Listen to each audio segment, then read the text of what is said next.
We're not fighting Ukrainians. We're fighting you. In the West, you are described as a propagandist. Because they're idiots, that's all. That's normal. Can you imagine anyone communicating with Merz, with Macron, after all that they said about our leader, about our people, about our country? America of the 90s, Europe of the 90s has nothing to do with modern days. Could you imagine people like Kaja Kallas being anywhere close to the European authorities with this level of education? When did you for the last time criticize your President Putin? All the time, every single day. We either win this war or there won't be any world left.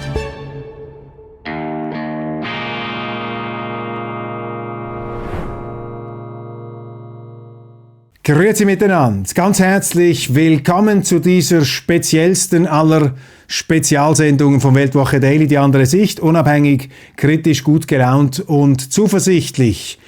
Triggerwarnung, die folgende Sendung könnte Ihre Sensibilitäten reizen und sie könnte auch einige Ihrer Vorurteile ins Wanken bringen. Vielleicht auch nicht, vielleicht bestätigt sie auch Ihre Vorurteile. Schauen Sie sich das an, aber schauen Sie es sich an auf eigenes Risiko. Ich habe ein Interview gemacht, ein episches Interview von insgesamt fast 4 Stunden Dauer, aufgeteilt in 2 Folgen, mit einem Mann, mit dem man nicht reden sollte. Mit dem man nicht reden darf, geht es da nach den Meinungen des medialen Mainstreams in Europa, in der Schweiz. Ich habe ihn schon 2-mal getroffen und unsere Journalisten sind regelrecht ausgeflippt, als sie Wind davon bekommen haben.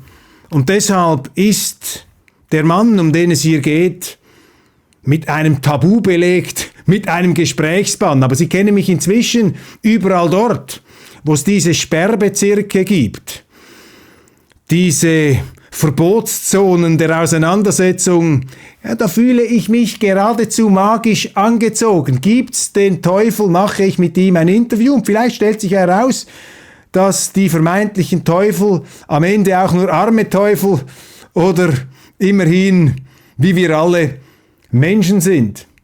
Und das hat mich natürlich auch wundergenommen bei dieser monumentalen Reizfigur Wladimir Solovyov. In Russland ist er ein Star? Ist er ein Held der Abendtalkshows? Millionen hängen an seinen Lippen seit Jahren.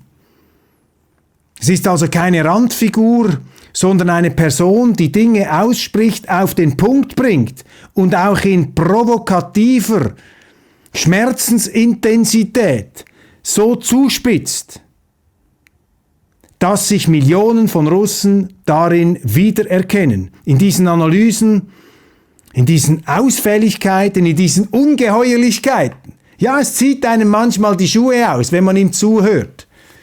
Ich habe dann auch dagegen gehalten, aber ich wollte ihn reden lassen. Und das ist dem Weltwoche-Publikum zuzumuten, meine Damen und Herren. Sie sind selbstbewusste Persönlichkeiten. Sie können dem ja mit souveräner Gelassenheit entgegentreten und das mal auf sich wirken lassen.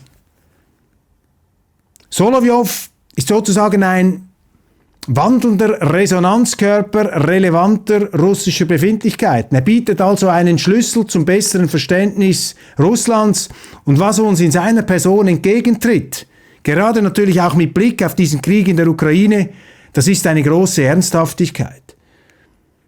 Und das ist sehr, sehr wichtig, dass man diese Ernsthaftigkeit zur Kenntnis nimmt, weil sie kuriert einem, sie befreit einem vielleicht auch von einigen falschen Vorstellungen, die da bei uns unwidersprochen herumgeistern. Die wichtigsten biografischen Stationen. Wladimir Solovyov wurde geboren 1963 in Moskau in eine sehr prominente jüdische Familie. Er bezeichnet sich auch als gläubiger Jude. Seine Mutter hat ganz hervorragende Schulinstitute, Hochschulen geleitet. Er selber hat die besten Schulen besucht, Ingenieurswissenschaften studiert, ein Naturwissenschaftler, dann Ökonomie und Philosophie. Zu Beginn der 90er Jahre war er in den Vereinigten Staaten von Amerika als Universitätsdozent in Alabama, kehrte dann nach Russland zurück, wurde Geschäftsmann, Unternehmer, landete durch Zufall in den Medien, entwickelte Formate, erfolgreich Streitgespräche, schrieb Bücher. Doch den höchsten Orbit der internationalen Reizfiguren erreichte er mit dem Einmarsch der russischen Truppen in der Ukraine. Seither macht er jeden Abend 2,5 Stunden lang, 6 Tage die Woche, eine der erfolgreichsten Talkshows im russischen Fernsehen. Er kann auch zuhören. Am Morgen stundenlang Informationssendungen. Ich habe mit seinen Teammitgliedern gesprochen. Sie sagen, er hat nie ein Manuskript, keinen Teleprompter. Er hat auch kein Team von Rechercheuren. Er eignet sich das alles selber an. Und überzeugen Sie sich von seinen Argumenten. Er ist ein sehr vehementer Dialektiker, aber er trägt es auch, wenn man ihm widerspricht. Er fordert das heraus. Talk to me, aber bring mir Fakten, keine Meinungen. Vladimir Solovyov ist sanktioniert durch die Europäische Union, eben nicht, weil er sich da an Kriegsverbrechen beteiligt, sondern weil er Dinge sagt, die man nicht hören will und die er eben so sagt, dass sie tatsächlich wehtun.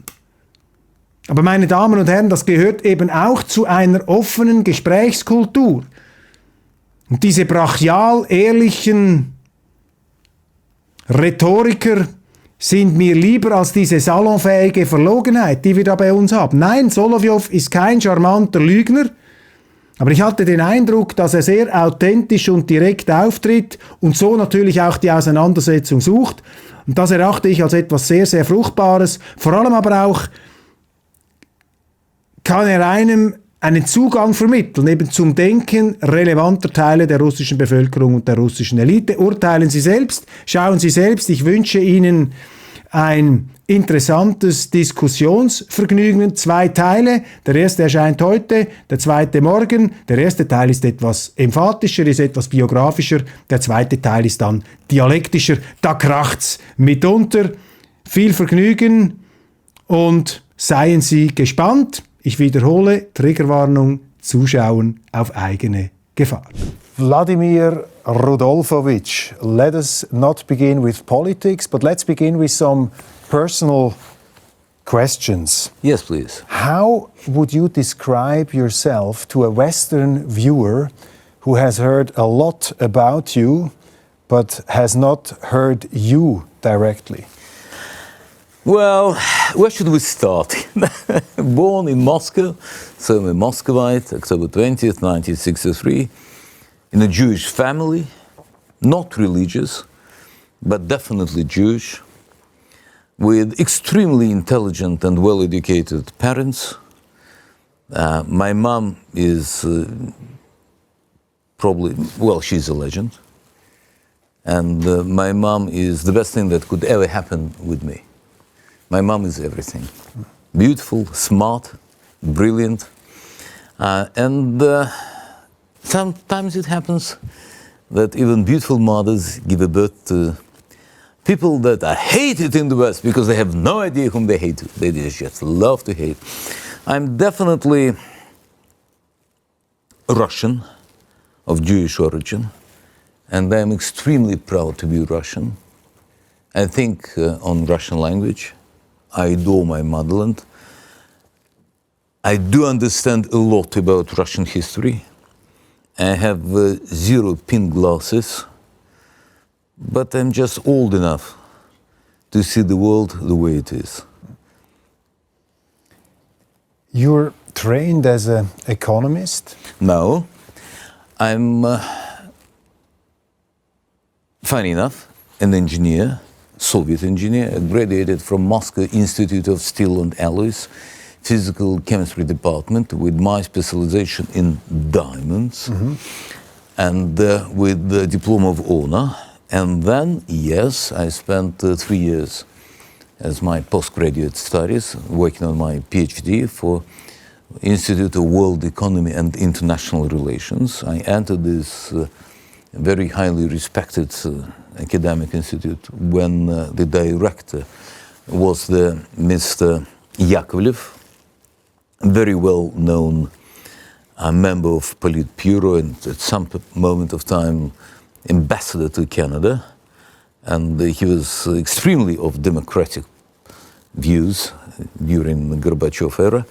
And finished my PhD when Primakov Evgeny Maximovich became director of this institute structure at this time. And So I you knew Evgeny Primakov since 1988. And you studied also philosophy, if I'm correct, and you taught in the United States. Well, yes. Then I was invited to the University of Alabama School of Business Administration, Huntsville, where the grass is green and the sky is high, where men drive vehicles and women drive cars, and where the war is not over, and that's the Civil War, not any other war. I loved it. How many years did you spend in the United States? Not much. I spent a couple of years in the United States, but I've been on and off basis. Oh. And during the 90s, I spent a lot of time at Philippines, United Kingdom, States, was traveling a lot, And doing how- business. And how did the academic become a broadcaster? By mistake, obviously, made the wrong turn. At this time, I just realized that academic is fun, but nothing to study, should I say. In University of Alabama in Huntsville School of Business Administration, I worked as a visiting professor, and I had lectures on comparative economic studies. And then I became involved in business there, consultancy and manufacturing of disco lights, with very interesting gentlemen. Unfortunately, then our ways went separate, of British origin, who is one of the founding fathers of this lighting industry in the United Kingdom. And he invited me to get back to Russia, to start businesses there. Because back in the 90s, I made a couple of awful moves. One of them was to meet President of the United States of America, George Bush, father. And FBI was extremely surprised with my visit there, because at this time Russian citizens were not allowed easily to leave 30-mile zone. And they worked in Alabama, in Huntsville, and that's well known, one of the most interesting points in the United States in terms of rocket science. That's where Intergraph is, and the Redstone Arsenal. So it was okay to live there, but it was not okay to go to Washington without letting them know. So at a certain moment of time, I was invited to the office of this university, and I was advised, that, yeah, you're doing fine. We have a lot of people who signed in for your classes, but we have this recommendation. So can we terminate our agreement? And then I had to sell a whole bunch of different things to make a living. My wife was pregnant at this time, and started my own businesses, consultancy in real estate. And then I got acquainted on Rotary Club meeting with this gentleman, and he invited me to go back to Russia to help him to establish business there. I had actually at this time sort of a turning point. A friend of mine thought that I should go to the law school, because he was impressed with my ability to persuade people and to pursue this career of litigator. But I decided, let's give it another chance. And what triggered your decision to go into media, into broadcasting? I was invited by one of my colleagues whose contract I terminated because she was always late, and she started working for very popular this time radio station in Moscow, which was called Radio Silver Rain. That was back in 1996, 1997.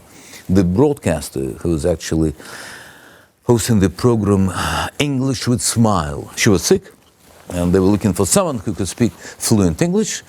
And this lady, whom I kicked out of her work, she went, "Oh, my boss, he can speak some English." So I was invited, and instead of 1 hour, I spent 2 hours. And at the end of the broadcasting, the leaders of the radio station, the owners, were actually there, waiting me by the door, saying, "What should we do to get you on list?" So it was an instant success. As always in my life. Your years in the United States. Yes. What did they teach you about the US that most of the Russians get wrong about the US, and what did you learn in the United States about Russia that probably the Americans get wrong? Very smart question, should I say. And it will take us probably a few years to describe it all. First of all, I would say that if domestic principles of the United States back in the 90s would be implemented for the foreign policy of the United States would be one of the most beloved countries in the world. But unfortunately, foreign policy of the United States has nothing to do with domestic code. And that creates a lot of problems. And I love American people.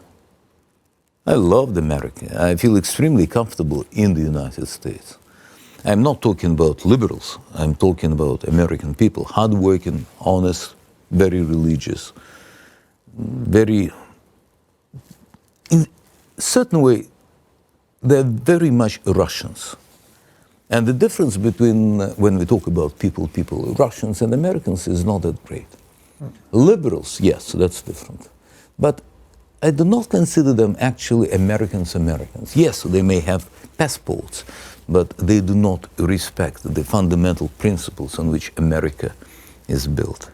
And unfortunately, Americans, they have zero understanding and knowledge of Russian people.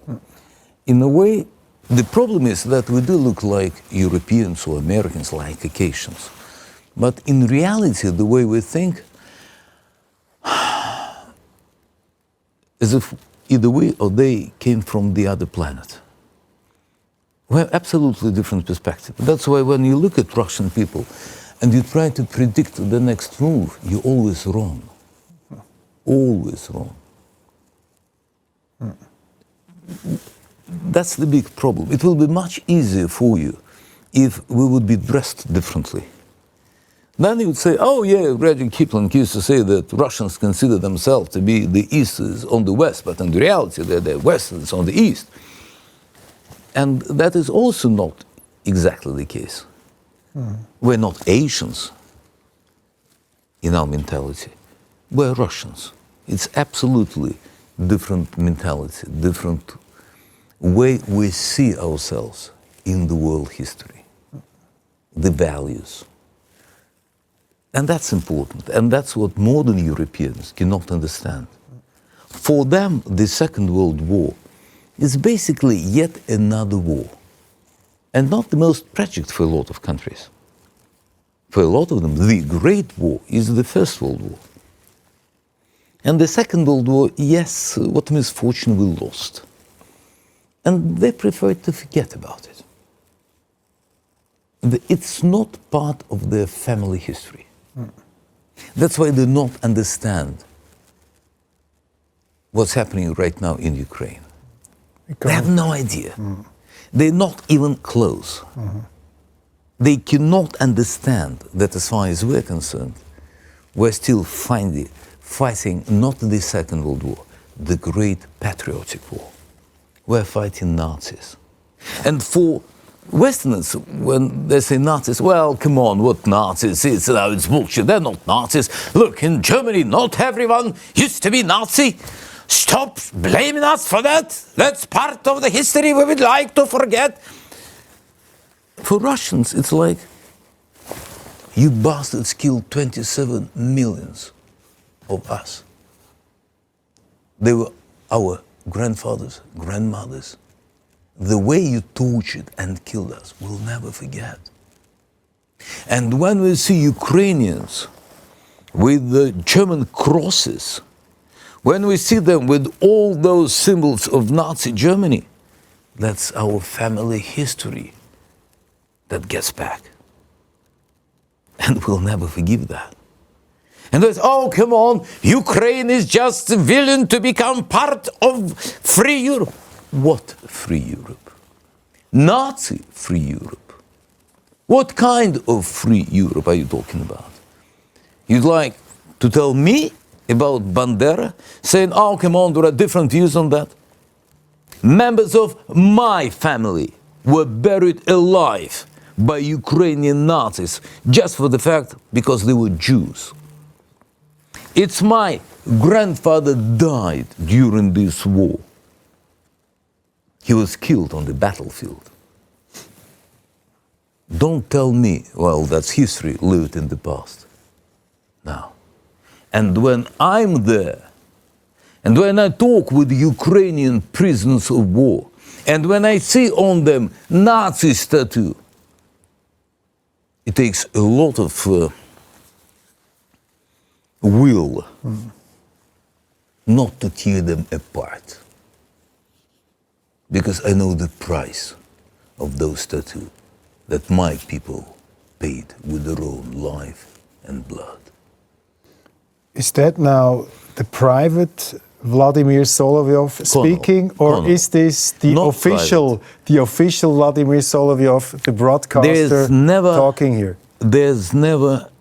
That's why people either love me or hate me, because it's always me. I stand for what I believe in.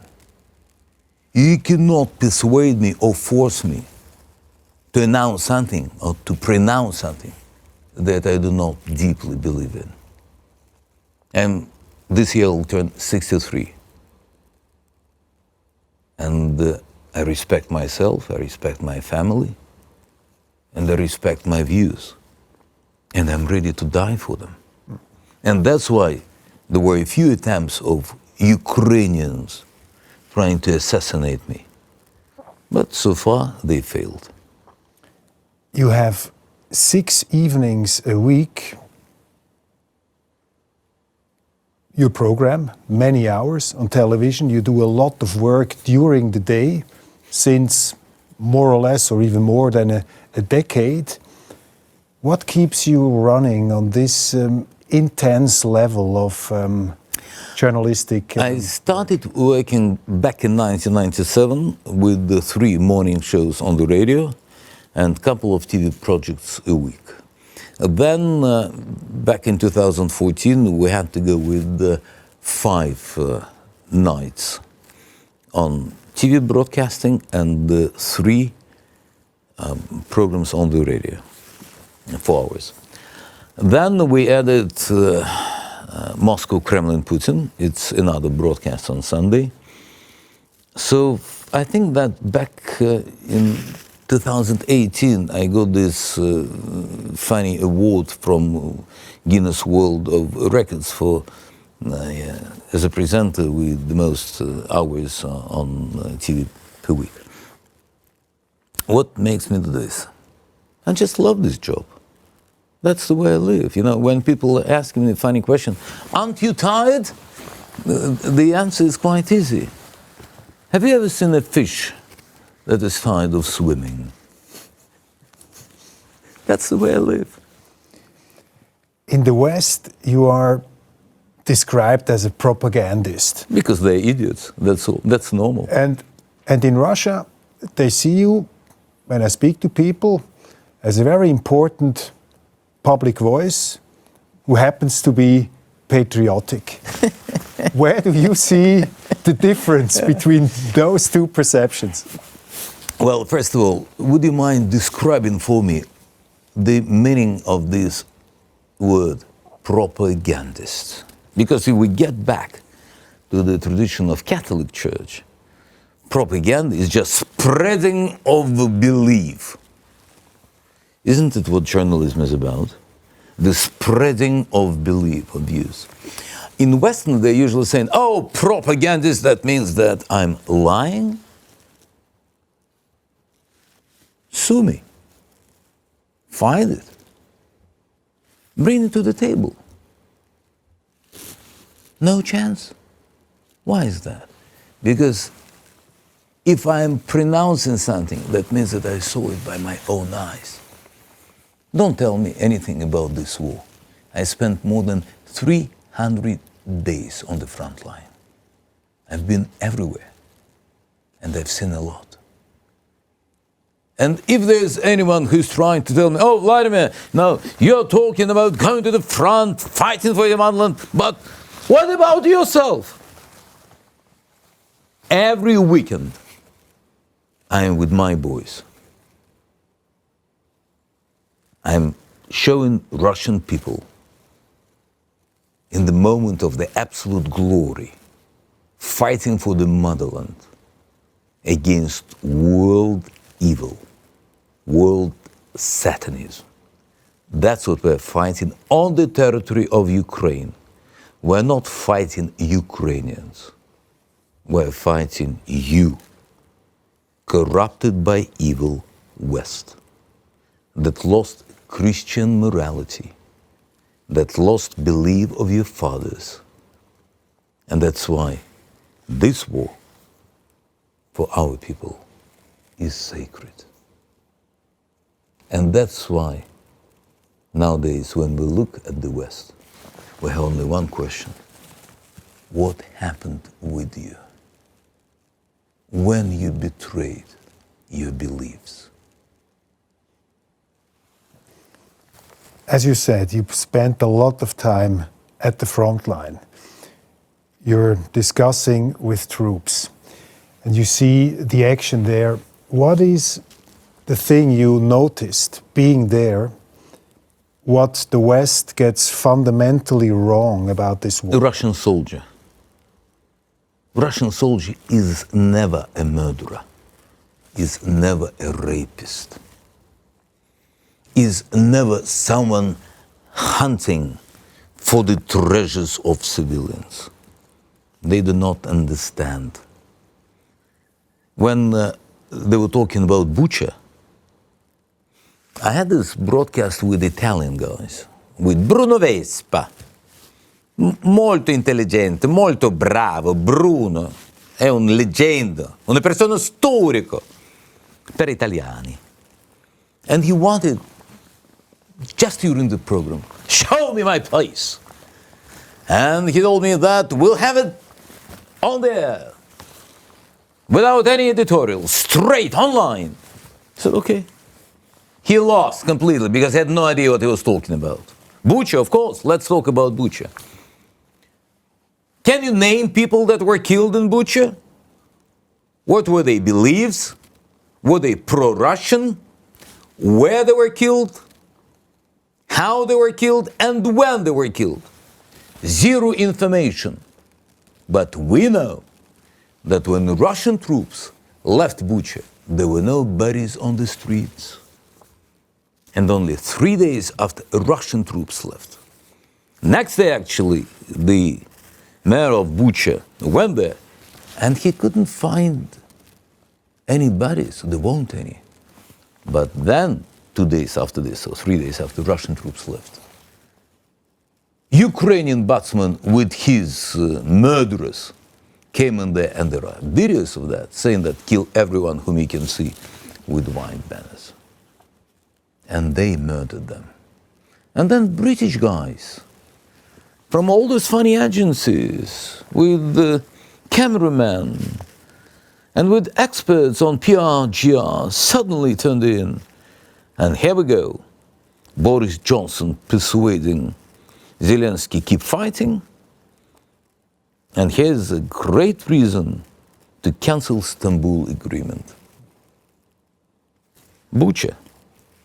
2 major criminals that Ukrainian people have to blame for all the misfortunes of the last 3.5 years after Bucha, 4 years.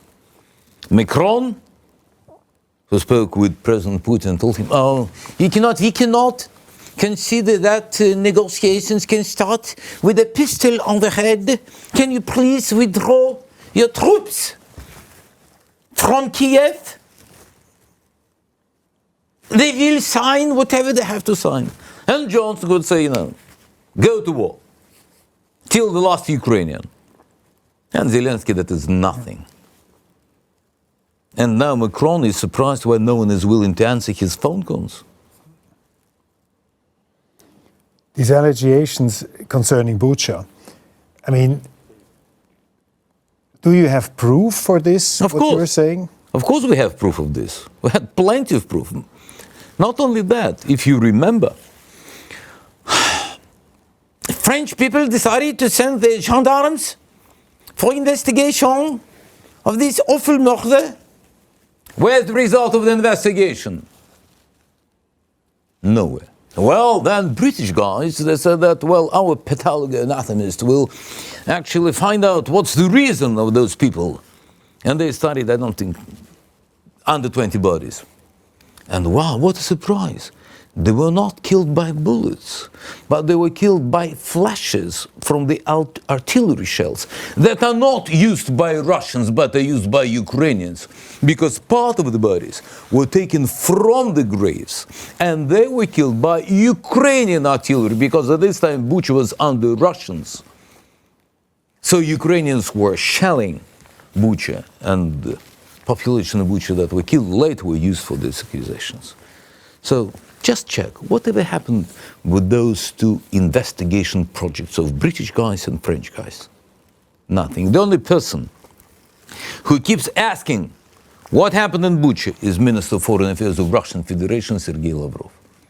No response from European leaders. There are reports from UN, Amnesty International. They claim it was a Russian war crime. I don't know these funny people you're talking about. Have they been there? Have they done investigation? Do they have proof? Do they have profiles of those people? Have you been there? In Bucha, of course not. I cannot right now. But what we have satellite images provided by Turkish side that shows day 1 when Russian troops were there, day 2 when Russian left, day 3, day 4. No bodies on day 2 and day 3 and day 1. They appeared later on. Then we have, as you know, the documented, let's say, story by the French guy that at this time used to fight on the Ukrainian side, who said that he witnessed. Then we have of the crimes of Ukraine. Then we have videos of this batsman in Bucha given an order to kill all those who do not have yellow lines. That's what we have. And of course we have reports, but also of the British side stating that those victims were killed by artillery shells. But also, let me ask you this question. Can you imagine in modern world that a crime of such magnitude happened with zero video, even by phone, of how it was happening? Can you imagine this? Or have you heard any reports from the families of victims? Or have you seen any social profile of the victims? Were they pro-Ukrainians? Were they pro-Russians? Who are they? Describe a moment on the battlefield that has changed your perception of this war, or how you think about this war. It never changed because I knew about evil origin of Ukrainian Nazis. But there's one picture I can describe. Kursk, little village. I am working there a couple of days after liberation of this village with Russian engineering troops. And we're looking for landmines to clean the city. And it's like Hollywood picture. Little house, partially destroyed by artillery. Little place that used to be used as a garage.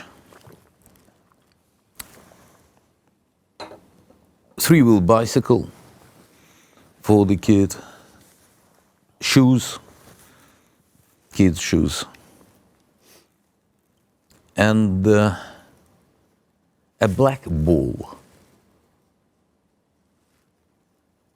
with hair, small size. Used to be head of a baby. And it was not separated from the body by the explosion. It was done by Ukrainian Nazis. Every single one of Russians in Kursk, little village, that did not have time to escape, were murdered by Ukrainians and by foreigners that went there to hunt Russians. And they were of different nationality. After I saw this little black ball, I do understand why it's so hard for Russians just to take prisoners and not to kill them on the spot. But we are not animals, so we're not killing them. We're not torturing them, because we respect ourselves and we respect our religious beliefs. They don't. We don't fight with civilians. That's why 12.5 million Ukrainians since 2014 left Ukraine and they are living in Russia, because there is no hatred against Ukrainians in Russia. Is this the story that is well known in the West of how many Ukrainians live in Russia and left Ukraine for Russia? How many? 12.5 million. When you talk to soldiers in the trenches in the Donbass, what do they tell you? What do they fight for in their own words, not in the Kremlin's words? And there aren't any Kremlin's words. And that's why Putin is so popular, because he knows what they feel. And what do they say? What they're It's fighting a sacred for? war. We're fighting for Mother Russia. We're fighting for Russian people. We never wanted to conquer Kiev in 3 days. That's bullshit created by Biden and his team. It has never been stated by our government, never has been stated by any of our officials. That's my point of view, that we should go up to Lisbon. But that's not official point of view. Have you ever seen something on the front line which you decided not to broadcast and not to report on? And if so, for what reasons? Well, first of all, I always have to ask people. I will never broadcast something that can lead to the exact understanding of geographic location of our troops, so it won't cause an Ukrainian attack on the exact location of our troops. So that's what we always have to consider. And if one of the soldiers would, for example, ask me not to show his face and not to tell his name because he doesn't want his mother to know that he's on the front line, because he's telling her that he is somewhere deep in Mother Russia, of course I won't show this. Or there were quite a few stories when people were telling me that, please don't tell them my name. Why? Because my family is still in Ukraine, and they're going to be tortured and killed. So it's civil war.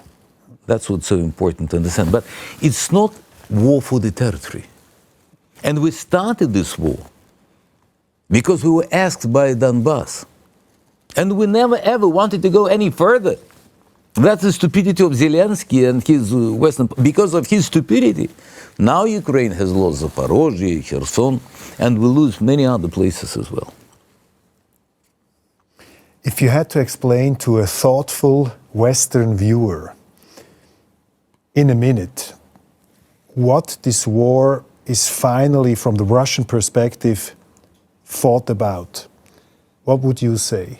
As I mentioned, we're fighting for the right of Russian people to live on their land freely, in a secure, nice way, when the language is respected, when the religion is respected, when they're not oppressed. Westerners look at this war thinking that it started on 24th of February 2022. But in reality, it started in Maidan in 2014. But Westerners didn't want to see tens of thousands people in Donbass being killed by Ukrainian military. They didn't want to see this war that was ongoing for 8 years. They didn't want it, because they're always blinded by the multi-century hatred against Russians. That's in your blood. That's in your gene code. But that's a cliche. No. I mean, you know very well. I know very well that it's true. Yeah. I can explain why. If that would be a cliche, there won't be unique laws against Russians nowadays. If you're a Russian citizen in Europe, do you feel the same? Your rights in financial institutions, in legal system, everywhere, has been cancelled. For example, my property has been seized, even without any proper judicial decision. No court hearings, not my point of view, nothing. They just seized it. Not for the first time in the history of Europe to seize something from Jews. That's quite normal for Europeans. They could not fight this historical belief that Russians should be eliminated. You even started with canceling Russian culture. That's why we look at you and think, oh, come on, yet another story. Every single century, Europeans are willing to get together to be heavily beaten by Russians. Okay, let it be this time, but this time with nuclear stick. That's the political side No. of now. I agree. But you said it's like genetically coded. But as you know, there are many people in Europe, even as we speak, who disagree with some of these things you just mentioned. Really? That's amazing. How many people in Europe and how many people were in Nazi Germany that actually would disagree with Hitler, but they preferred to take their coffee and go to work because it was extremely dangerous to express their feelings. But immediately on May 9th, or in Europe that will be May 8th, they suddenly felt like, yes, we were always anti-Nazi. Finally, we won. Oh, and by the way, also if you don't know, French guys also won the Second World War. They were also one of the great nation that fought on Hitler's side or against Hitler's side. How many soldiers actually fought on the Hitler side? What happened actually with this Legion Charlemagne? Where did it finish its fight? Wasn't it Berlin? Oh, they were probably fighting hand in hand with Russian, Soviet and American troops. Oh, they were fighting against them. But of course, we do remember de Gaulle, and we do remember, with all respect to partisans. Why do you think Russia could not bring along its narrative of the whole development in Ukraine? Why, to whom? To the West. Why couldn't you explain better what it is all about? Have you seen me often on European shows? Not you. But your government. Your government? Our government. Well, yeah, I do remember a couple of times when Mr. Lavrov gave an interview that were not translated widely on the programs. Oh, I remember when our President, Mr. Putin, actually answered questions of Americans and other journalists, and that's interesting, but they decided not to translate some of his phrases to the Western audience. They decided, well, they decided to edit it a little bit. Because you're afraid to hear our voices. You're afraid to realize what we're saying. You're afraid to show it to your people. Because you are scared, because you know that we are right. Because if I ask you one easy question, what are your beliefs? You tell me, well, we have European values. What are they? What are the European values? Homosexuality? Satanism? Pedophilia? Don't tell me that your values are private property, they're sacred. Don't tell Russians. You seized enough of our property. Well, don't tell me that it's legal system. Come on. What you've done with your legal system, it's a joke. Don't tell me that it's democracy, the right of people to vote. In what country can you directly elect your leaders? In France, where president is always playing funny little games? The only person that can fight is the lady, so he beats her twice? What country? Every time when People's Party, doesn't matter, you call it immediately, well, they're pro-Nazis, they're ultra-right, no, they're bad guys. And you do whatever you can in order for the most popular parties not to get a chance to come into governing position. Thanks to technology. Germany, how many people voted for the chancellor? Oh, no one. Yeah, right, I forgot. He's not the one who's been elected directly. What country? Oh, yes, there's also United Kingdom, formerly known as of Great Britain and Northern Ireland. Now it's just Little Britain. And those funny guys, they're not part of the European Union, they're part of NATO. Well, yeah, definitely there you can believe your own government. You can believe in it and you can even elect it, right? Wrong! Prime Minister, yet another meaningless punk. No one even wants to remember his name. How many people voted for him? Well, I'm not talking about this elderly prince who finally became the king. What democracy? In what European country can elect their own government? We can. We voted for Putin. He is our president. He is one of us. But this is a caricature of Western government. Of course, these governments are elected. Fight me. I mean, they will Fight me. be elected out of their offices. Tell me, sure, directly, you will see. who has been elected? Yeah, you will see. Sure, who has been elected directly? Prime Minister of what country? President of what country has been elected directly? Come on, this is the constitutional system of this system. Constitution of what country? Come on. Germany. You don't have constitution in Germany, you're not German, so it's not to you.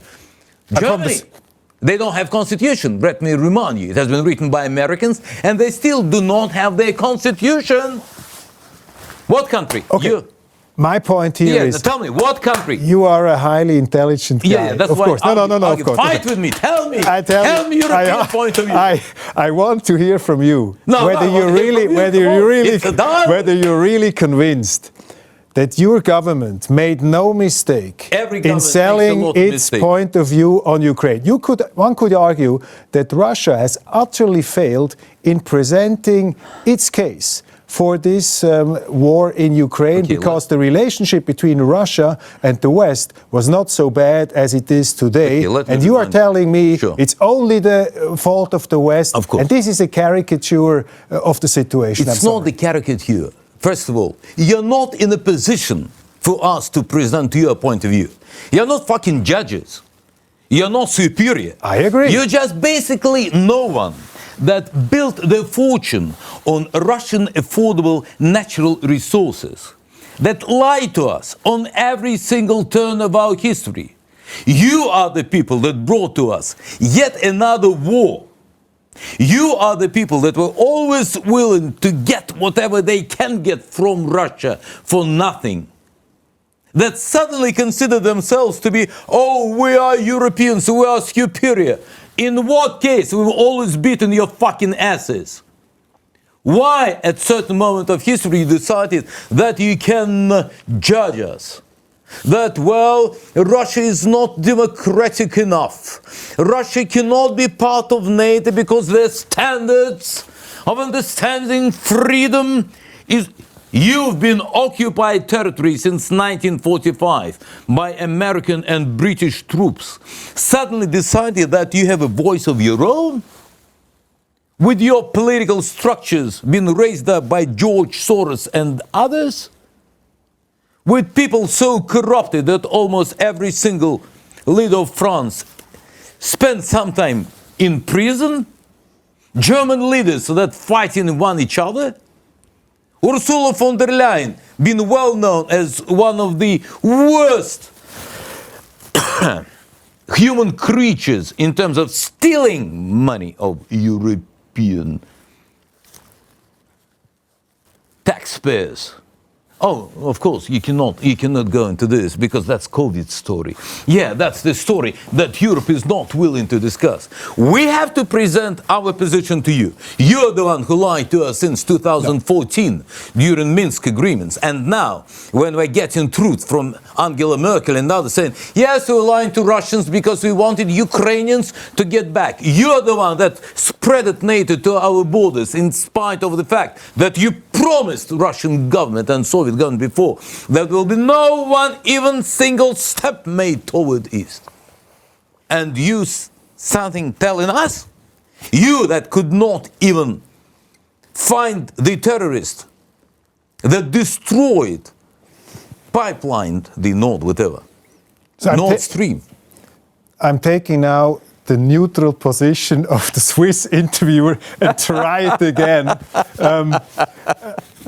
A non-judgmental question. I see only the Europeans are judgmental. Vladimir Solovyov is not judgmental. I'm not. You're an objective, neutral voice. No, but I just wanted to hear from you. Do you really think? That your government made no mistake in the build-up of this whole conflict in selling the Russian position?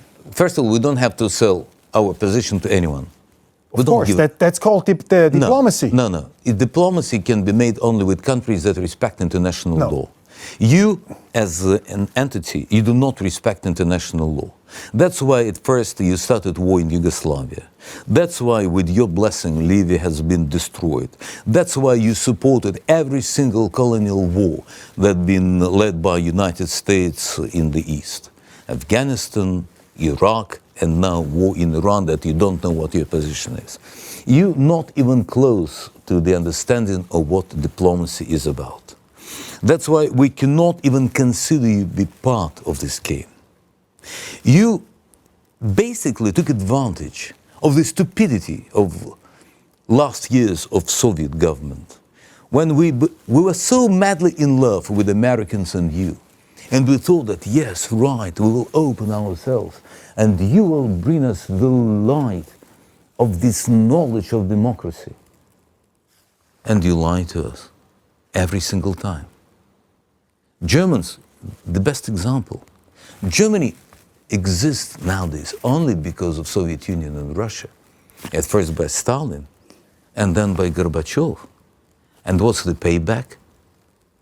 German panzer on Russian soil? No, guys. Berlin has to pay the price. And not only Berlin. Well, Austrian guys are extremely smart. I have to admit that. Austrians extremely smart. They managed to persuade the whole world that Mozart used to be Austrian and Hitler not. That's the smartness. And that's where it ends.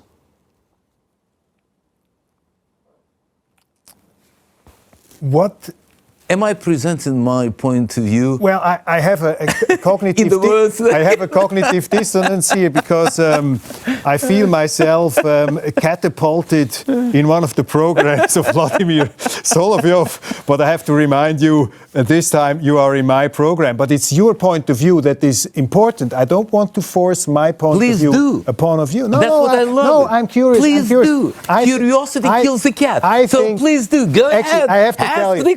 Okay, I ask you.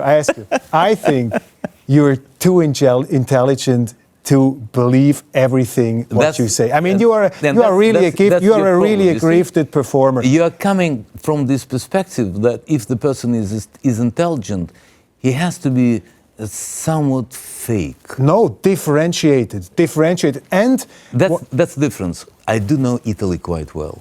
Sorry? I do know Italy quite well. Yeah. I love Italy. I used to live there. I have a lot of friends there still. I love Europe. I spent quite some time in Holland. I spent quite some time in the United Kingdom. I speak languages. Most part of people in Europe that are judging Russia, they don't speak Russian language. They have no knowledge, but they judge us. When we look at you, we know exactly whom we're dealing with. When you are looking at us, you have zero knowledge. And it's good, because every single move you make is wrong. That's good. And every single move Russia makes is right? We don't make any moves so far. We're concentrating, but we will make a move. We always do. Russia cannot be always right. Of course, we made a lot of mistakes. Of course, our government makes a lot of mistakes. That's the question. This happens Every government makes mistakes because we are in deep waters and no one knows exactly what's happening next day. And it's extremely different world. Who could predict that quite soon there will be a war between the United States and the former European alliances for Greenland?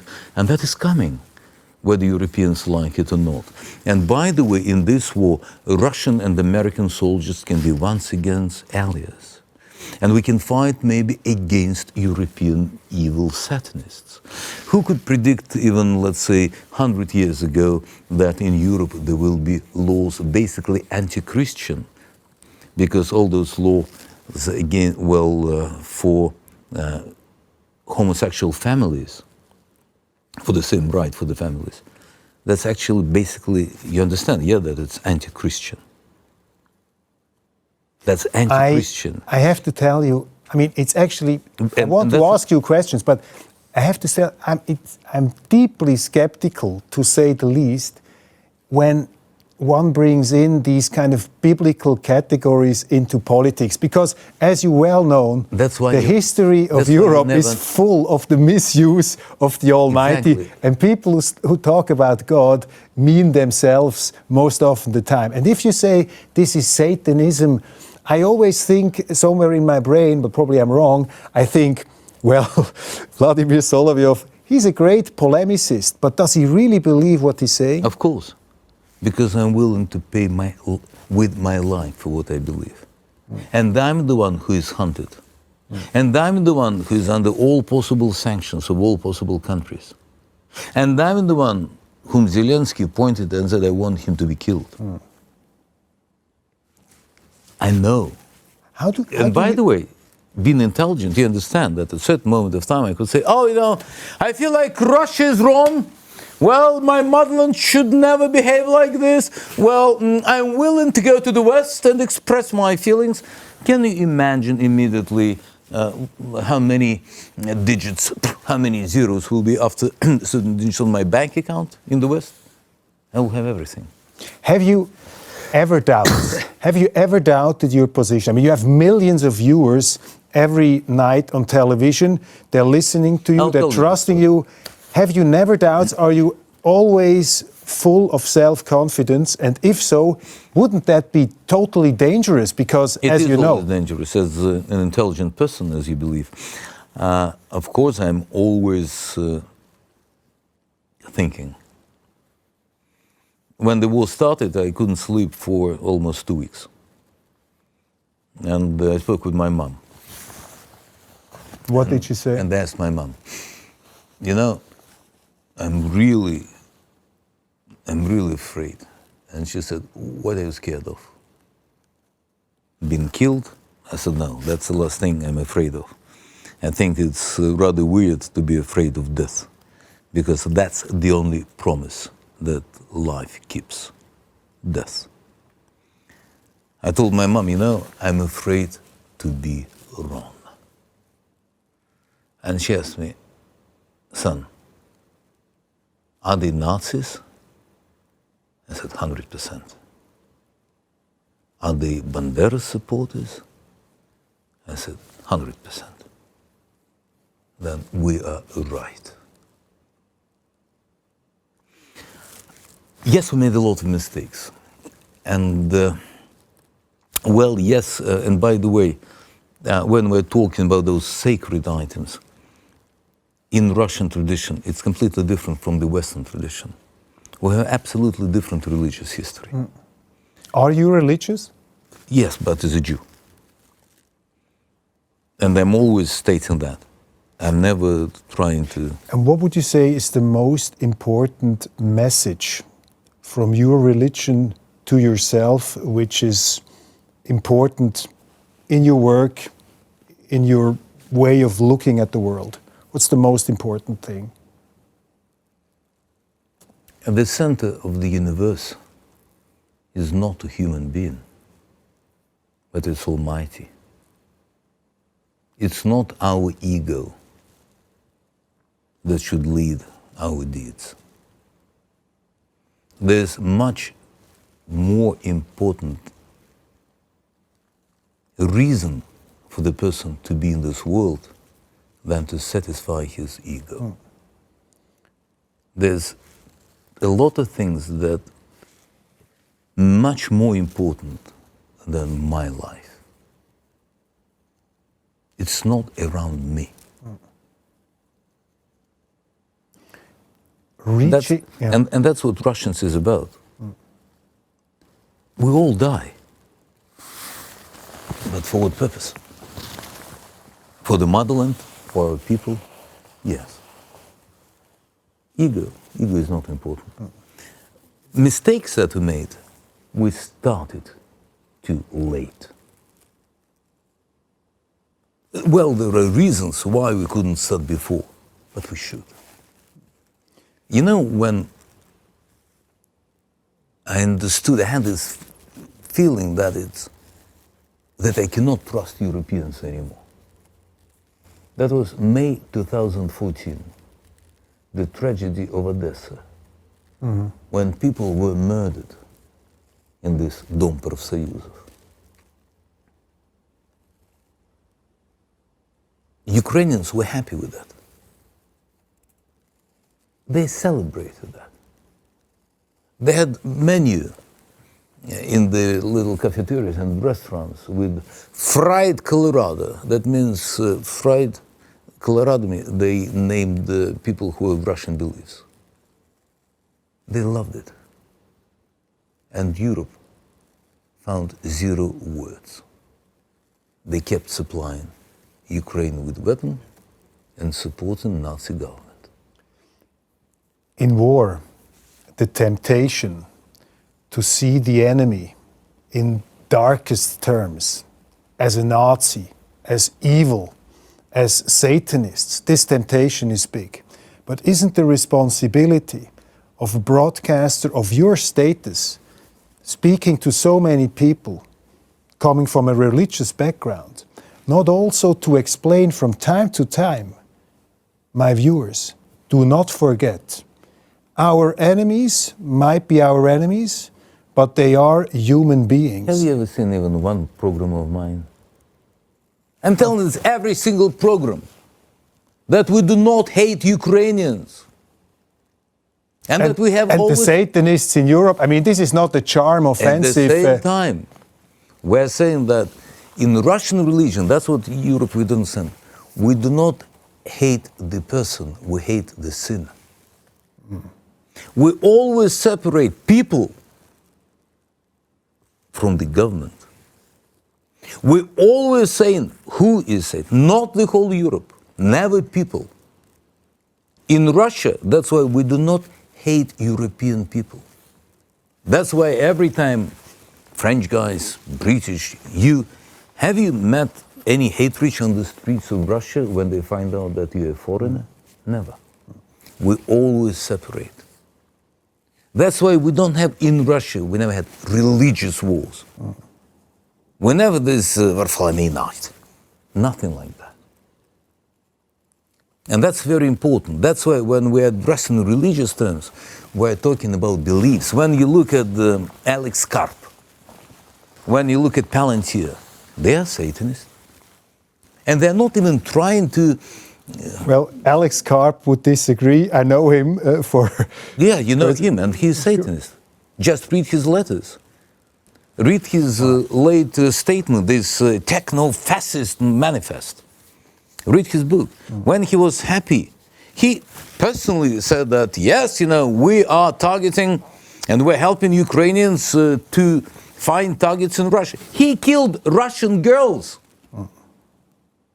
That's what Europe decided not to discuss, this strategy in Starobelsk. Russian girls were killed and they were buried in the wedding gowns. They were killed by Alex Karp and American and European weapon. Do you think after this we should love you? No. But you cannot blame the weapons for the use of the weapons. Oh, yeah, right. We cannot blame the weapon. How come? How nicely? Especially when those weapons were not even sold. They were given to Ukrainians on the money that had been stolen from European taxpayers. Oh, sure, we shouldn't blame them. Of course. But we should destroy all the factories that manufacture them, right? And when America and Israel destroyed nuclear scientists in Iran, Europe didn't say a word. That was perfectly normal. Or when they killed all those people with pagers, oh, that was perfectly normal. Or when they killed girls in the school saying, oh, too bad. Well, yeah, they were in the wrong location. 168? No sanctions against states of Israel? Of course not. How many Russians should be killed that you would say, no, we don't trust you? Like this Danish motherfucking bitch said, oh, yeah, sorry, there's another name, ambassador, yeah, that's how you pronounce it rightly. Not motherfucking bitch, but ambassador, yeah, right, sure. I should put it somewhere in mind. She said, no, we don't feel ashamed. You're Russians, we don't believe you. It's always you Russian propaganda. You don't have independent media. No, we cannot prove that what you are saying is right. Fuck you, people! If you don't want to believe your own eyes, go to this little location in Starobelsk. Oh, you can say like CNN, oh, unfortunately we're on vacation, we shouldn't get, oh, BBC. No, we cannot show it to the people. No, we don't want them to see the world, yeah, to know the truth. And after this, well, you should prove to us your point of view. Fuck you, people. Free speech in this program. Yeah, The first sorry. Free speech. I shouldn't pronounce the F word. No, right? free speech in this program. But of course, you have the full responsibility for. I saw you were watching. We were looking on your watch. I hope I'm not boring you because we still have a lot of questions. You have a lot of questions here. I have to ask you. I'm not asking you not to. No. No, you can beep the. No. We're on Swiss terra externa. No, Switzerland. The first after sanctions against Russia. We come. Okay, we get to that later. Oh, okay. The first thing I heard consciously from you was your famous saying in your show, which was displayed in all over Europe. They were saying, crazy Solovyov, he's now totally, he runs amok. You were saying in your program, Great Britain should watch out because Russia would send some kind of weapon that would drown yes, exactly. England, Great Britain, in a monster wave, in a nuclear monster wave. Yeah, that's how it works. And now looking back at this episode and thinking about it, you were telling me when we spoke about it, you said this was Monty Python-esque kind of black humor. No. But now, honestly, actually, it's not black humor. That's what's going to happen. But that's what you say. But honestly, looking back at some of your more drastic expressions that you have uttered on the screen, don't you think sometimes when you re-listen to them, I went too far? No. Do you always feel when you're crossing the line? Unfortunately, I don't have the red dot. Come on. You were born without the red dot? No, unfortunately, I don't have the red dot, you know. The red dot of? Yeah, nuclear power. Okay. Okay, let me put it this way. Britain. Have you ever heard about Storm Shadow? No, but have you ever heard about... I asked you about your inner red line, that you go rhetorically too far. Did you say never. this is just provocation? I never go too far. If they do not hear my words, they would hear the explosion. They have to understand that what I'm saying is it's just a point of view of a very modest journalist. I don't have any official government position. I'm a free journalist. When did you, for the last time, criticize your President Putin? All the time. Every single day. I want much more drastic actions. Much more drastic actions. I want certain changes. You think he's too soft? Well, we have different level of responsibility, so that's why obviously our president has much more information, but I would definitely change a lot of things inside Russia and in our foreign policy and the way we fight. I am pro use of nuclear weapon. Unfortunately, it's inevitable. You're pro? I don't want it, but it's inevitable. That's the only way to make you listen. You do not understand. You started back in 2022, Germany started with, let's send the medical help. And look what's happening now. German Panzer. You started, well, we don't want to be part of this war, and look what's happening now. Whatever Ukrainians have to fight with is supplied by European factories. You, funny enough, call them Ukrainian, but they're not Ukrainian. Storm Shadow, as well as many other missiles, they are of either British or other foreign origin. And you help Ukrainians to target them, you lead them, you working for them as a source of intelligence, and you stated it. So you're part of this war. In this case, you're an enemy, and you have to be destroyed. And if we have to destroy you as an enemy, we don't want to fight a conventional war. We'll have to use whatever we have. It's not me and my point of view. It's just the law of war. Or you think that you can kill our girls, you can kill our civilians, and it will be just okay? And after this, you can sleep nicely in your houses thinking, well, it's never come back to us. Are you serious?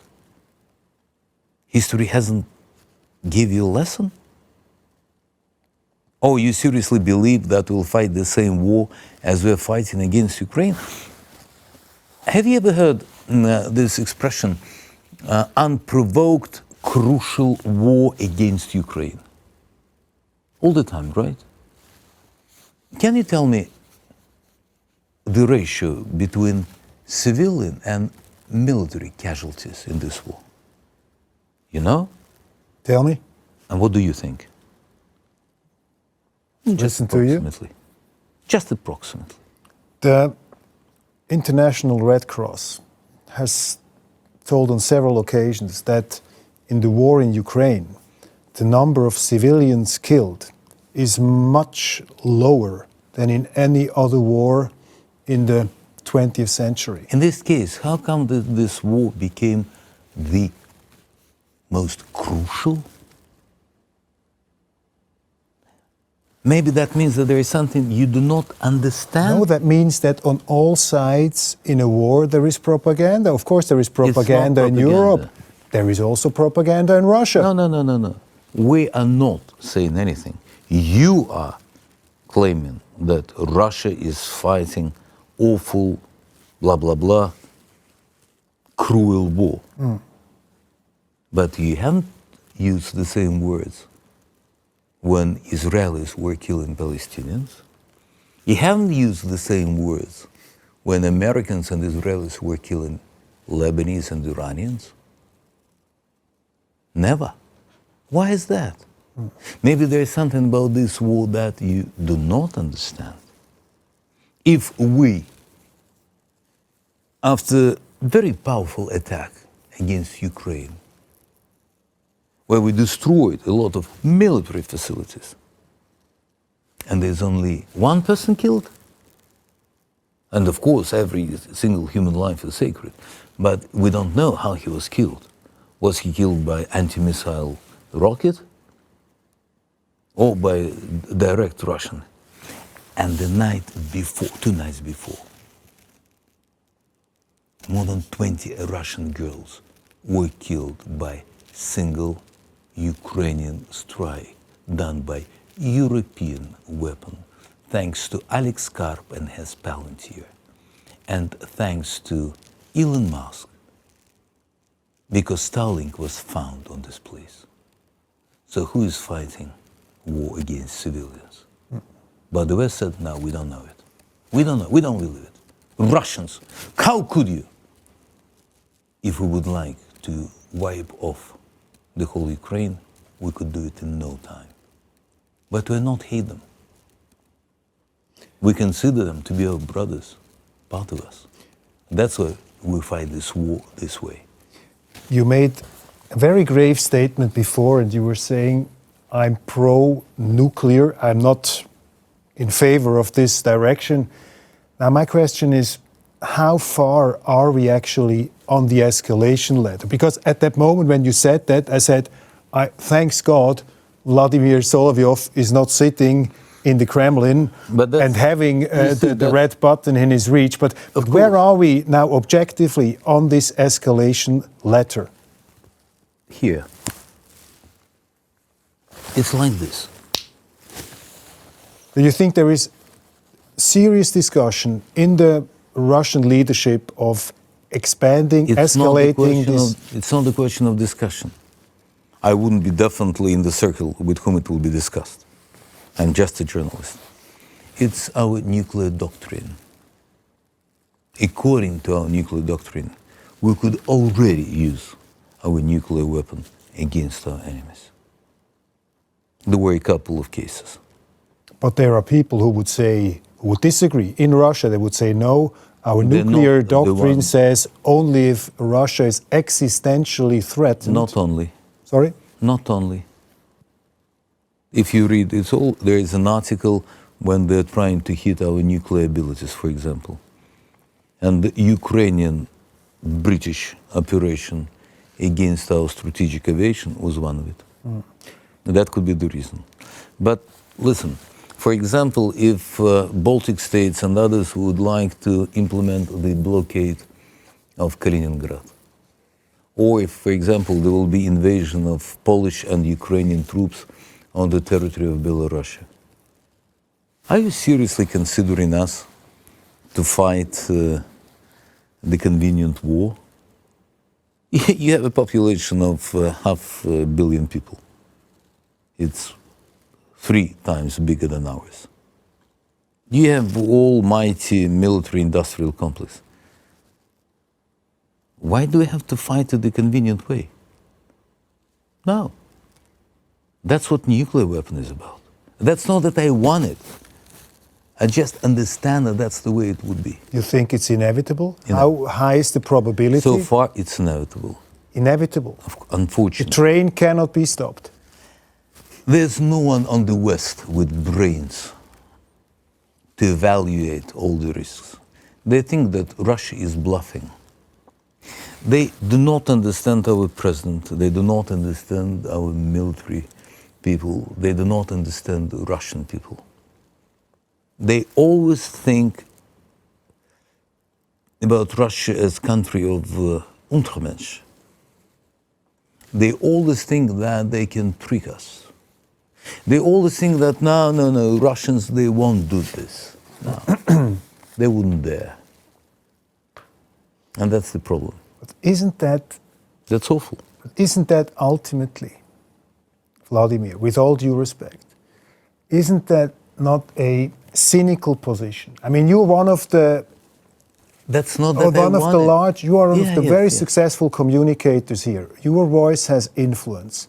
I mean, if you're saying in the West, they're all Nazis, they're all Satanists, etc. I mean, in your position, if you really think that we are in this escalation ladder, you should communicate, reach out differently. To whom? To convince people in the West. Come on, I'm under all the sanctions. You, for this interview, going to be under a lot of pressure. When Italians are trying to make an interview with me, there's another Piccirini, whatever her name is, from the parliament, that actually raised hell against those little people from LA4, banning them from talking with me.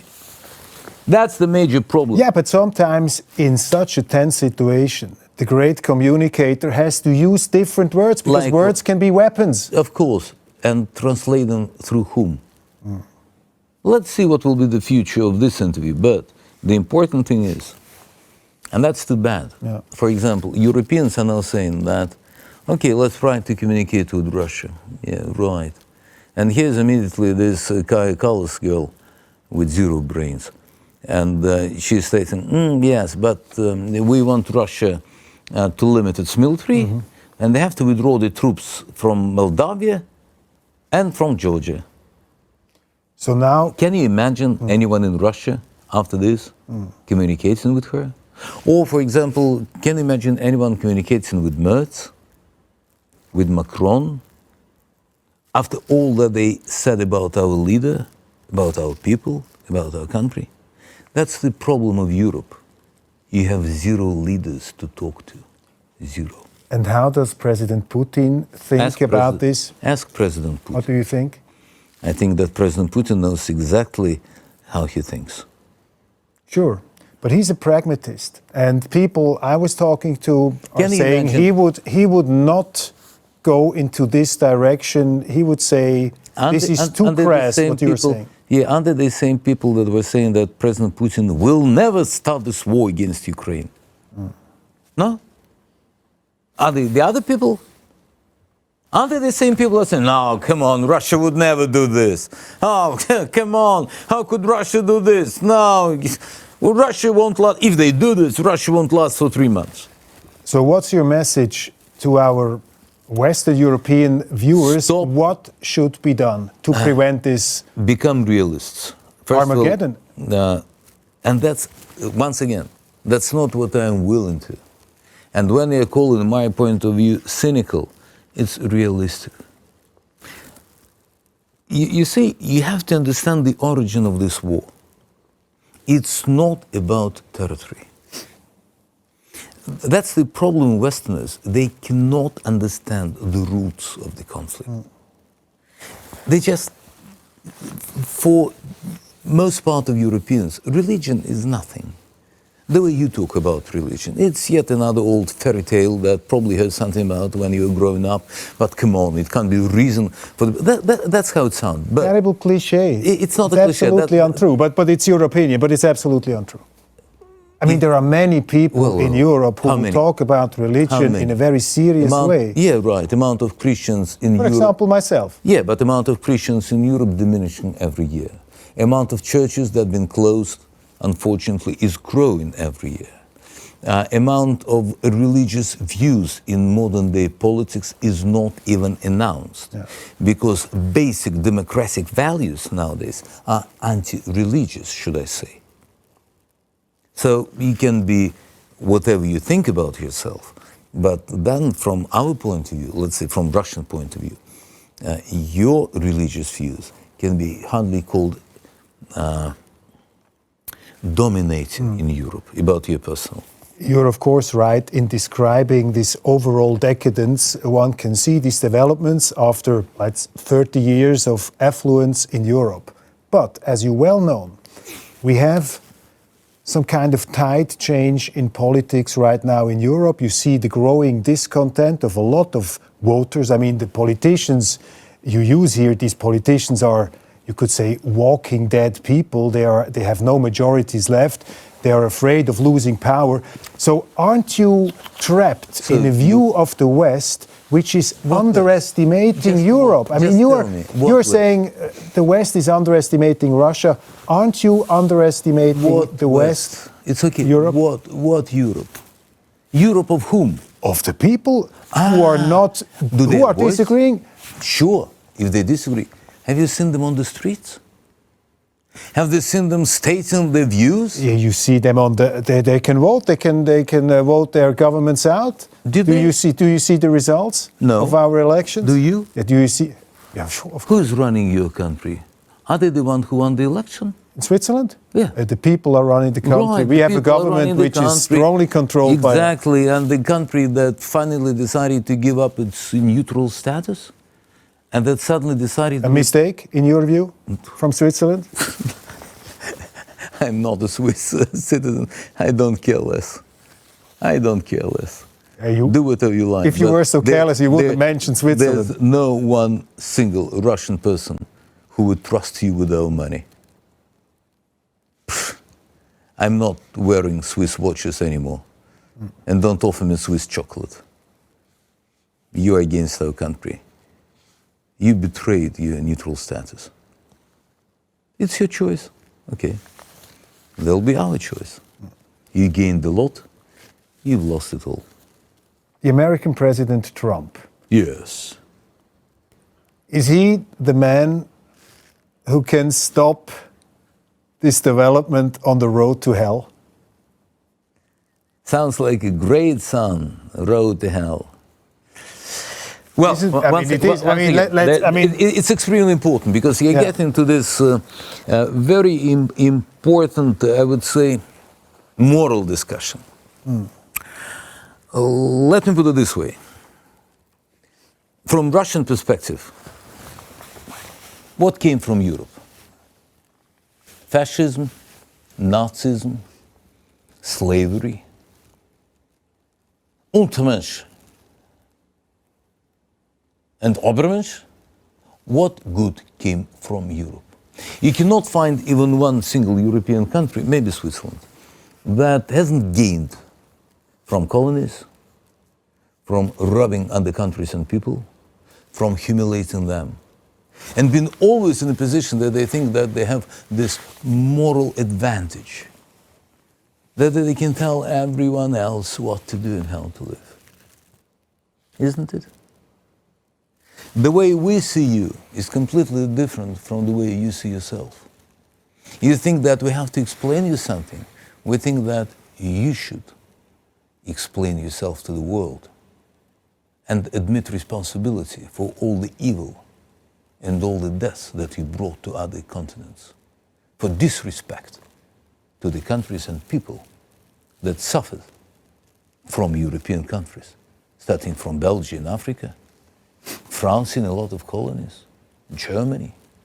It's hard to find a country that has not actually created awful crimes against humanity in its history. But Europeans think that it's okay, and they're still in a moral position to teach everyone else, democracy and other stuff.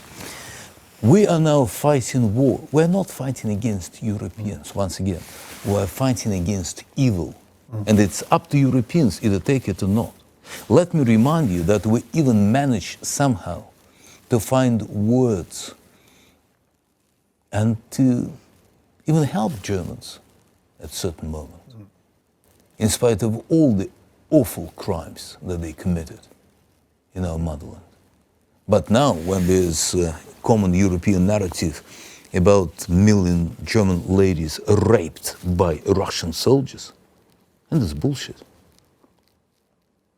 After the Second World War? Of course, it's complete bullshit. The only army in which there was criminal punishment up to death sentence for the crime against civilians was Russian army. Of course, there could be certain cases, but for those cases, people would be killed by the decision of the court. Well, I'm not here to debate you, but I would say on this point, you would have strong evidence against your case. Yes, and we have strong evidence. Let me try again. But you have strong evidence about what Americans' troop did with Germans, with Italians. That you would have strong evidence. But all the strong evidence that you would start exploring, suddenly you will find out that a lot of it is complete fake. I try to find in this conversation, I'm desperately trying to find the Vladimir Solovyov who once must have been also inspired and fascinated by the West. Otherwise, you wouldn't have taught at American universities. Isn't that too much bitterness now speaking out of you? That's been completely different West. America of the 90s, Europe of the 90s has nothing to do with modern days. Could you imagine any leaders of modern Europe to be leaders of Europe back in the 90s? Could you imagine people like Kaja Kallas being anywhere close to the European authorities with this level of education and with this, negative IQ? It's not even zero, it's negative. It's a disgrace. Easy targets. Come on, they are your leaders. Bring me hard targets. Many people in Europe would agree with you and say we have a leadership crisis in So it's Europe. not my problem, it's your problem. But those leaders are the ones that, once again, $90 billion for the weapon for the Ukrainian Nazis to kill Russians. Oh, yeah, great. Of course. I mean, we could talk for hours about the sins of our forefathers. I could make a list of problematic political decisions in the Soviet Union. For example, I mean, Soviet Union, come on, it was a Bolshevist system. What was wrong with Soviet Union? Tell me. What was wrong with the Soviet Union? Yeah, what was wrong with Soviet Union? How Bolsheviks were bad? Gulag? Of course. And at this time, how many people were imprisoned in the United States? For the political reasons or for being black? Or, for example, what happened with Japanese citizens of the United States and German German nationals and the Japanese nationals that used to be citizens of the United States. What happened with them? I agree. One day imprisoned? Okay. Tell Okay. me exact numbers that were killed by the Gulag. And you'll be surprised when you'll find out that it has nothing to do with what actually has been transmitted in the West. When you're talking about Gulag and awful Russia, that is true. Would you mind remembering what happened at the same time in Poland? Yeah, Huh? but I mean, do the misdeeds and the crimes of others justify the bad deeds of the own side? No, of but course. At this time, let me remind you, why are you calling this crimes? Because we have to judge it from the position of this historic epoch. Was it any different from what was happening at this time in Free Finland, in Poland, in Nazi Germany, in democratic United States? Well, of course, awful Soviet Union. But what happened with other countries at the same period? Weren't they actually on the side of God, on the good side, on the right side of history? Knock, knock. Who's there? How do you see the future of the relationship between Russia and Europe? Because we are doomed to be neighbors, or we are blessed to be neighbors. Why do we have to have any common future? What is there in Europe that we can be interested in? What is there in Europe? For example, isn't Russia a deeply European influence country? You said from Europe nothing came. This is a caricature. I mean, Russia, which has this you love tradition. This word caricature, right? Sorry? You really love this word caricature. Well, isn't it caricature? It's of course, it's a distortion. It's a distortion of reality. It's and I take you by high standards. Well, I'm sorry, English language is not my mother tongue. I don't know any other word to describe this feeling I have. So let's call it caricature. Well, speak German or Italian. So you must be desperate now to make fun of me. No, come on. It's really you have better arguments. No, of course not. Sure. It just. I mean, there is I want to help you. It's centuries of history of a fruitful relationship between Europe and Russia. Switzerland with Russia. We have old relationship. And other stuff. Yeah. So that's all forgotten. You should forget about it. Nothing is forgotten. Of course, the problem is that you are not Europe. Geographically, you may be. I'll explain my point of view. Geographically, you may be considering yourself Europe. But what used to be Europe? It used to be civilization based on Christian values that came all the way from Jerusalem to Rome, from Rome to Constantinople, and from Constantinople to Mother Russia. And then we were part of this great history of unique religious tradition. And that's the one when Russia, and let me remind you that most part of Russian aristocracy is of foreign origin.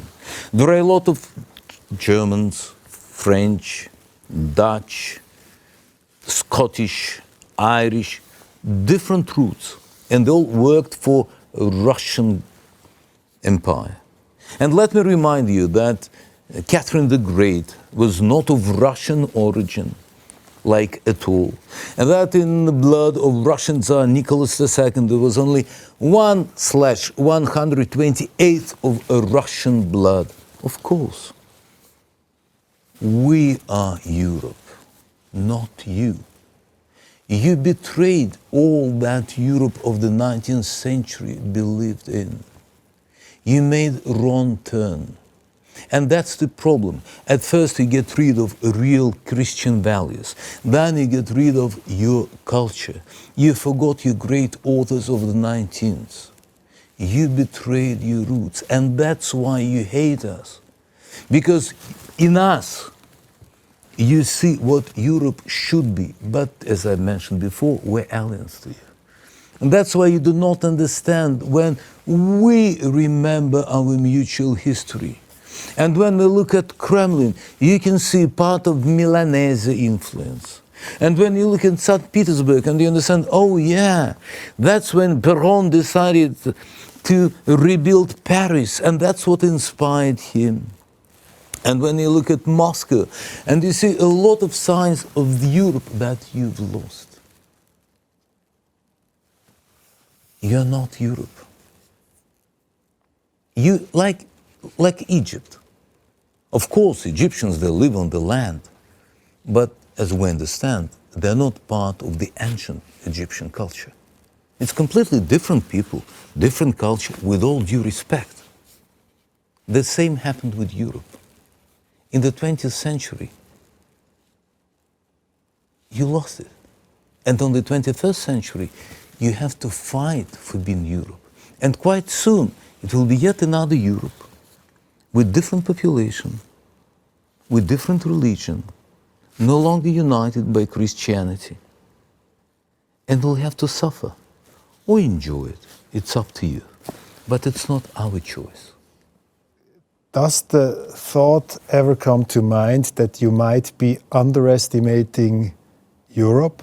I mean, what you're describing here is basically the woke culture. No. And there are, it's woke culture. And woke culture, all these phenomena you describe, one could argue this is in some way like Christianity on steroids. Secularized Christianity, you want to be nice to everybody, to every minority, you don't want to offend anybody.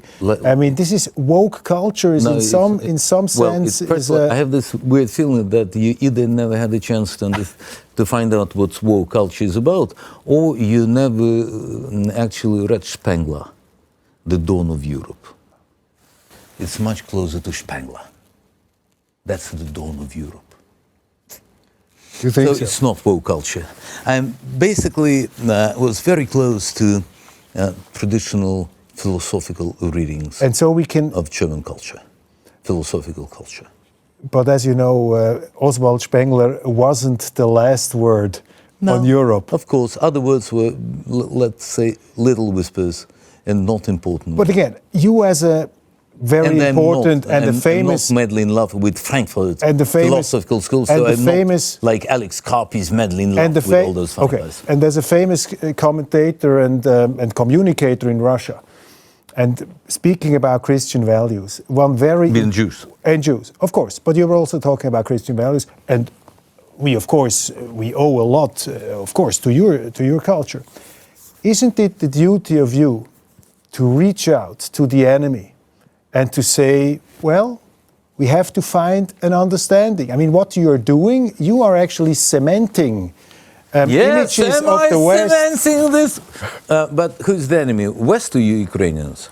The guys you're talking about. Probably myself. I turned myself into an enemy here. I see myself here on the bench. Well, this guy's an enemy. You always, can I get a couple of my bodyguards to eliminate him and get rid of the body?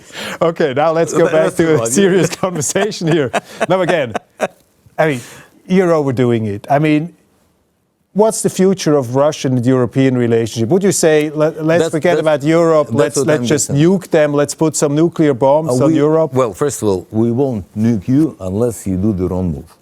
That's very important. We'll never ever start first. So you have to provoke us in order for Poseidon to be used and all our mighty weapon. And that's very important. Because, of course, and that's seriously important, every time when I was stating that, I was saying that as a response on. But you have to understand what can cause it. And for this purpose, you have to understand the Russian military doctrine and the way we think. Second, I always say that before we do this, we should let people know that the threat is inevitable and give civilians time to leave these places. We don't want people to be killed. It's not the question of killing Europeans. That's not in our mentality. That's why every time when I'm saying that we have to bombard Kiev, Odessa, Kharkiv, I'm always saying at first, we have to warn people and give them time to leave those places. The same with the UK.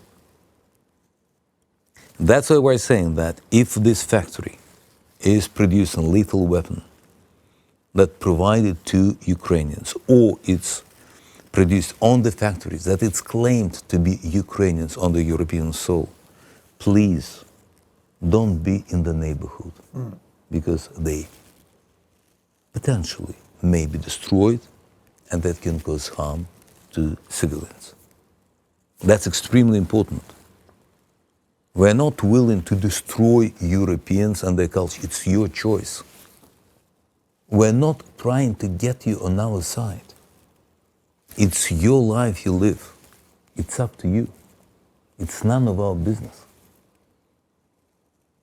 But the same is true when you're trying to lecture us. Don't lecture us. You have zero right to do this. On the relationship, there's no one right now to talk to in Europe. Economically, we do not trust you anymore. Even your German car manufacturers, they managed to say, oh yes, we sold vehicles to Russia, but we do not respect our responsibility. We do not serve those vehicles. Give us money back. That's why what they're saying. You have zero values that you used to believe in. Can you imagine like this back in the 90s? When major manufacturers would say, no, it's your business, none of our fault. Forget about it. It couldn't be. It's reputation. It's ruined. Reputation of European business in Russia is ruined. Now you have zero trust. You betrayed our trust. That's why basically you lost our market. And then all this bullshit about us willing to conquer Europe. How can you imagine 150 million conquering 500 million? To do what? You cannot control this amount of people. You don't have enough police force. We don't speak your language. We don't want to speak your language. Why do we have to train our police force to go into your countries, to govern you? We don't want to rebuild your roads. We don't want to bring you the level of living that we have in our country. And you see in Moscow, the standards of living in Moscow is quite high according to European standards. Why? What is there in Europe? You have mineral resources? Zero. The one that we don't have.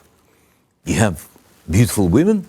Well, Russia is a country where our women is definitely, we're proud of them. And they're beautiful. Beautiful nature? Of course. But why should we conquer this? It was enough for us to go there for tourist purposes. Trade-wise, we cannot trust you anymore.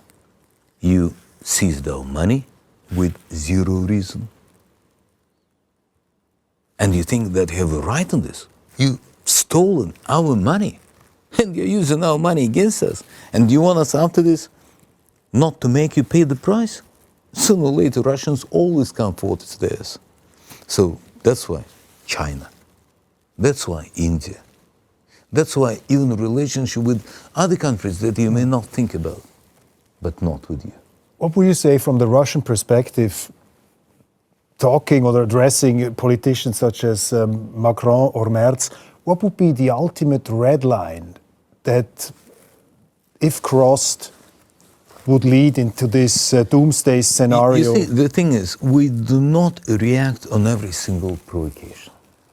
But what would be the ultimate red line that these people, because that's, I mean, we are in a responsible discussion here. You don't have to know this. We will know this. You don't have to know this. Because if by occasion you will suddenly find out what is actually the trigger point, you'll do whatever you can to harm us, but not to touch this trigger point. But again, that's your mentality. Yeah, but wouldn't it be your responsibility? You're not in the general staff of Russia. I mean, we listen to you. I mean, we don't speak Russian. No, but we could. You don't After this interview, everybody will listen to you. Oh, come so on. where would you define the red line? I mean, that's a serious question. Otherwise you're just scaremongering here on this program. Let me put it this way in order to be understood. Yeah. Dostoevsky used to say that Russians are more Europeans than Europeans. And we Russians, in our mentality, we respect human life. That's why we find this war with extremely low level of civilian casualties. We understand the value of the tear of the baby based on Dostoevsky. In our history, we never ever destroyed culture and people whom we dealt with and who became part of our empire. We're not a threat to Europe. We have zero plans of invading Europe. We will start war only if we are forced to, if there's an inevitable threat. There's no better friend than Russians, but the worst enemy that you can ever imagine is Russia. Bear usually attacks without any warning sign. And people may think that, okay, let's play with him. He's no longer dangerous. It's a mistake. We don't need your love. We used to. We wanted to be loved by you. You betrayed our trust. So nowadays, we don't want you to love us. We want your fear. And better if you understand that it's not just words.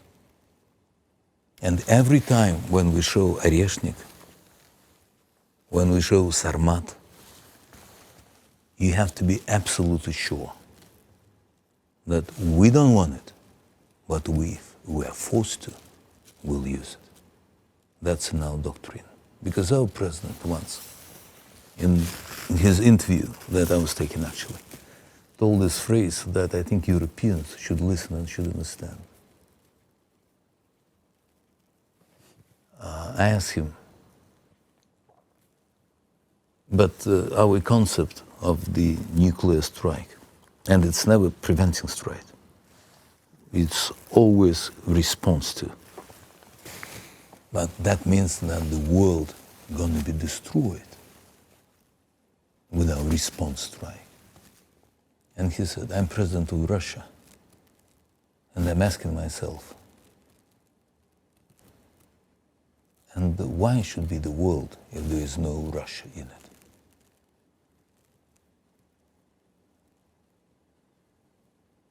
That's a good question. And the answer is obvious. We either win this war, or there won't be any world left. So you would put the existence of Russia, meaning a certain political entity, political system, you would put that above the existence of the world. Exactly. Because there is no Russia without Russian people, and there are no Russian people without Russia. Land, the form of governing, the country, the state, culture, language. Now you sound like a medieval prophet, a doomsday sayer, and I know you are a man of humor. I love it. And I was just okay. Finally, I'm a prophet. Okay, here we go. I was just thinking while you were saying this. Because again, does he really believe this, or is Vladimir Solovyov the kind of guy who falls in love with his formulations, with the whole atmosphere, with the magic of his screen presence, and he gets seduced by himself, And at the end, he finds himself uttering these words, which can be seen in the neon light as also slightly absurd. European definition of absurd is so far from reality that I couldn't care less. You see, that's the difference, you know. But again, That's the difference. Let me explain. How many dead people have you seen in your life? not many. Exactly. How many bodies have you seen been brutally melted and thrown into pieces by artillery shells? Why are you asking this? I can explain. Do you know what domestic animals will do with corpse on the battlefield? Of course not. The difference between a lot of people in Europe and me is that I know the price of war. And I'm eager to put my life on the front line for what I believe.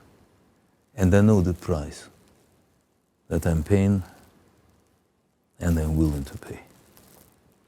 So it's not caricature, it's not the words of prophet, it's the words of a man who's seen death and life.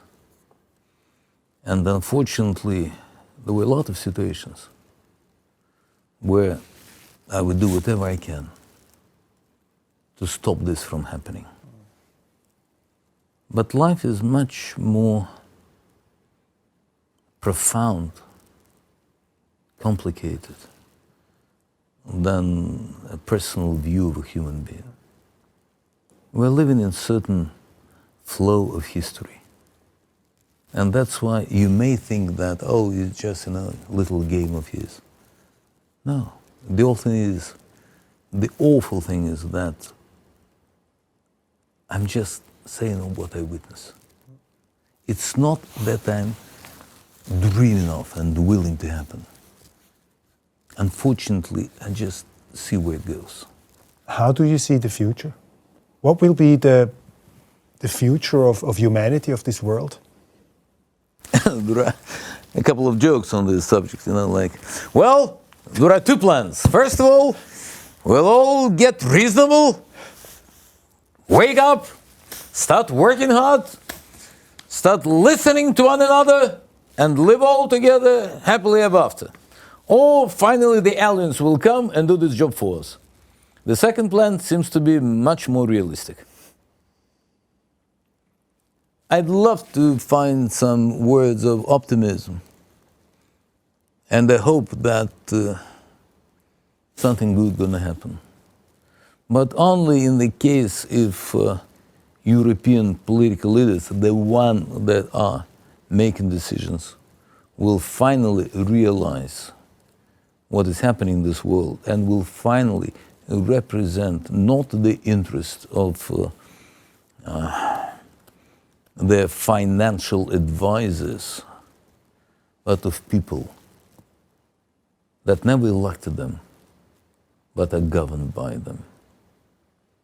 And nowadays, we're facing awful era of techno-fascism, when you won't even blink when suddenly you'll see that your decisions not are made by you, but people like PayPal Mafia that will make decisions, judgments, and imprisoning through artificial intelligence with the robotic systems. And there will be the most difficult question that you're going to ask. When it all went wrong, and how come that human being is no longer needed for this world? Are you afraid of this technological future? I'm never afraid of anything. I'm just evaluating risks and thinking what should be done to eliminate them. Do you consider Russia an ideal democracy? There's not such thing as ideal democracy if we get back to philosophical terms of what democracy is. There is Switzerland. According to Greece tradition, democracy is already corrupted form of governing, if we get back to Greek terms. That's why the idea of democracy being ideal is quite funny. We're entering the final stage of our interview. It's time to say goodbye. What do you want your children? Time to. What do you want? Sometimes, as Dürrenmatt has said, the world is so terrible, only comedy can save us. Or comedy is tragedy plus time, in a Woody Allen movie. What do you want your children and the children of your children, how should they remember you, your work in front of the camera? What should remain? There's only one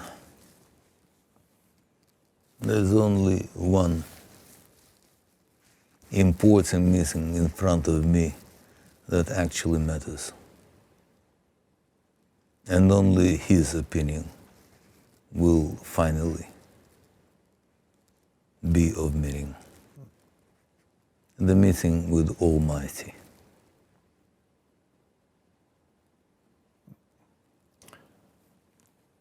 If this war ends in your lifetime, let's hope it will. Oh, you see, now you're getting realistic, so it may not end. Okay, yeah, go ahead. So either my lifetime is going to be too short, or the war will be too long. Yeah, go ahead. And if you would write a book about this war, what would be the title? The Sacred War Against Satanism? I had this suspicion. Yeah, no, this book has been already written by a friend of mine, Aptia Laudinov, great Russian general and hero of Russia, and great religious philosopher. Well, you know, the war is always about blood and tears. So blood and tears. But, you know, that's the name of the rock group. But you blood, know, sweat and tears. Yeah, but you know, getting back to serious and important items. You see, that's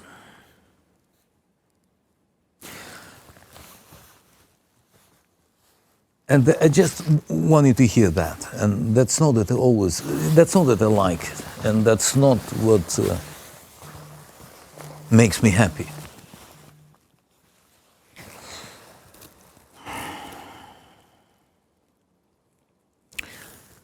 If you look at humanity, of course, we have predators. And we're the most dangerous predators of all. And man is created for war. Man is not created for peace. And unfortunately, the history of this world is the history of wars. And if you look at the amount of years in the world history when there were no wars, it's almost not significant. Under 60 or 70 out of 5,000 years of existence and 4,000 years of written history. So we have to consider that, unfortunately, every single peacetime is yet another preparation for war. And that's the reality. And do you think in your life and in your work you have done everything to prevent wars from happening or being longer than they are supposed to be? Do I have to do this? Is this the purpose? That's the most difficult question. That's why I made the statement before. Because the war is always happening in one man's soul, between good and evil, and this war never ends. You keep polishing your soul. You're trying to find sins. Or you enjoy them, and you're trying to fight your consciousness, that tell you that's wrongdoing. How do you define good and evil? No one can. That's why religion is there. A lot of evil people Of course, thought they were doing good. always. That's why religion is there. If they think that they're building their own religion, you have Martin Luther. You have Anglican Church. Look at them. Anglican Church came from the sin of Henry. Can we genuinely believe that they're still Christians? Difficult questions. But we'll definitely find out the right answer. But only Almighty will tell us. And we won't be able to telephone anyone and tell them what the decision is. Not even you. Not even me. I'm not sure that on this audience you're allowed with a cell phone. Is there a question I should have asked you and I have forgotten? We've spent too much time for this. No, that was fun. That was fun, should I say. Vladimir Rudolfovich, thank you very much for this Anytime, candid sure. conversation.